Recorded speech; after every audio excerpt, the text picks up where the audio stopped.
Welcome back to Dead Good Book Reviews. I'm Judith and you're watching another episode of Overbooked here on the channel. This is the series where I talk about every single book on my shelves because sometimes I just want to talk about books that make me cry. Today we are talking about Laura Weymouth's The Light Between Worlds.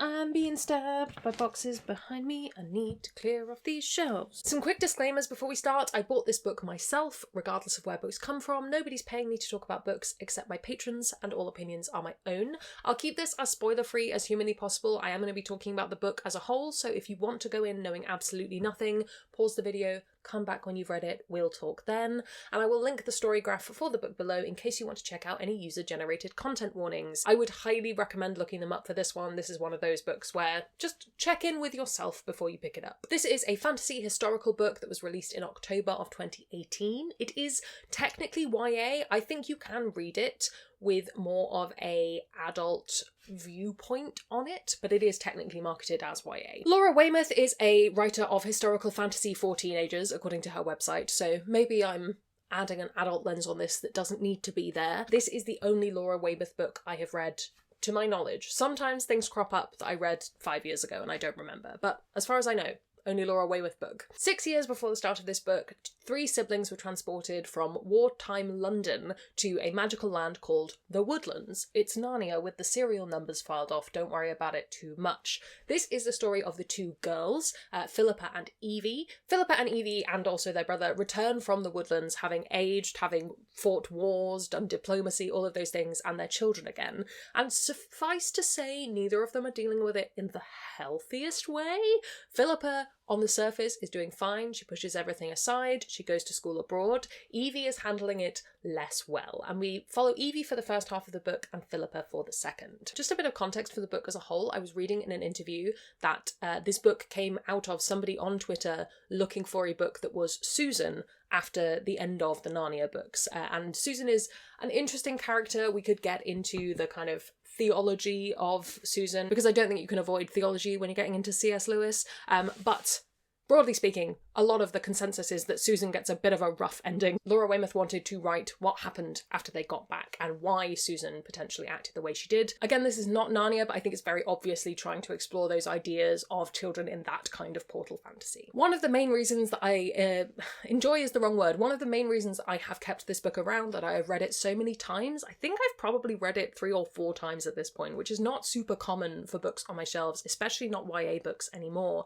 is that it's really well written. It's a beautiful book. It's emotional writing. It sets the scene wonderfully. You get inside these characters' heads. And one of the things I've always said about this series is I think it's a really honest look at mental health struggles, in particular depression. As somebody who has struggled with depression, experienced depression, however you want to word it, I think it's a really good depiction of that. Obviously, I am not a child who went to another world who is also living in post-war London, but broadly speaking, some of the emotions that Evie goes through, and indeed Philippa later on, just felt very true to me. One of the things I like about it is that it doesn't shy away from mental health being messy, not just in the sense of it can make life very difficult, and it's very difficult often for people who are caring for those going through a mental health crisis, but it also explores how things can feel like they're getting better, and then you have a slip backwards, or things just being broadly non-linear, that healing isn't necessarily a straight path for everybody, and that everybody copes with things differently. I just think it's a really honest look at that. It would make a really good discussion book for that reason, I suspect. I think it could bring up a lot of important questions that obviously we don't often get in YA fiction, or at least we didn't back in 2018. I think 2 of its themes it handles beautifully. It handles sisterhood wonderfully. I think it's really interesting that Laura Weymouth chose not to really bring in their brother, who goes to the Woodlands with them and definitely features in the book, but this is very much a story about Philippa and Evie, and I thought that was an interesting choice. Maybe it would have been a completely different book if it had been about 3 siblings. And I have actually read a book that is not released that is about more siblings who came back from another world, and it does make for an interesting dynamic. So yes, I think that sisterhood, as somebody who hasn't ever had a sister but who really wanted one, I think it's handled very carefully. And that messy, I love you, but I need to do things for myself kind of family relationship, I think, is wonderfully handled. Again, dealing with the nuance of that situation. And the other theme that I think it handles incredibly well and in such a poignant way is one of regret. There is a lot of regret in this book for multiple different reasons at multiple different points from different characters. And as one of the themes of this kind of book and of the Narnia books tends to be growing up and becoming an adult and facing consequences and dealing with regret, I think it was really important that that be in there. And it's really heartbreaking at times, but it's also so powerful in the context of the book. So good. One of the quotes I pulled up from one of the interviews was that it's about the importance of moving towards hope and the possibility of healing, whether others can see and understand your motivations or not. And I just thought that was beautiful. I just wanted to pull that in. I think it's such a good summation of the overall theme of the book. It can feel very hopeless at times. It is a deeply, deeply emotional story, but it is about moving towards hope, broadly speaking. I think the only other thing I want to bring up at this point before we move into reasons you might not want to read this is I also really felt this hit close to home because first time I read it, I was very much in the position of caring for someone who was going through a mental health crisis, and I think it beautifully captured the frustration of that. And I think it's very rare for a book to be so charitable to people who are caring, and the fact that it can be incredibly brutal to have to be a caretaker for somebody. And then the mixed emotion of feeling selfish for having that feeling, it's all in there. And it's why it makes me cry every time. A few things, maybe things that I didn't love as much about this book, especially now that I've read it multiple times. There are flashbacks to the woodlands. We see flashbacks of the characters doing what they did. Sometimes that helps inform you as to why they're making the choices they're making in the now, and often it helps explain some of the trauma that they've been through because they have been effectively forced into these positions of military leadership that they might not have been in otherwise. For the most part, though, I kind of felt like they stalled the story more than they needed to, and I perhaps could have done without them. You might feel differently. That was how I felt, especially on this reread this time around. I would recommend not reading this book if you are already feeling sad. I don't think it will cheer you up, unless you're the kind of person who really values that cathartic cry.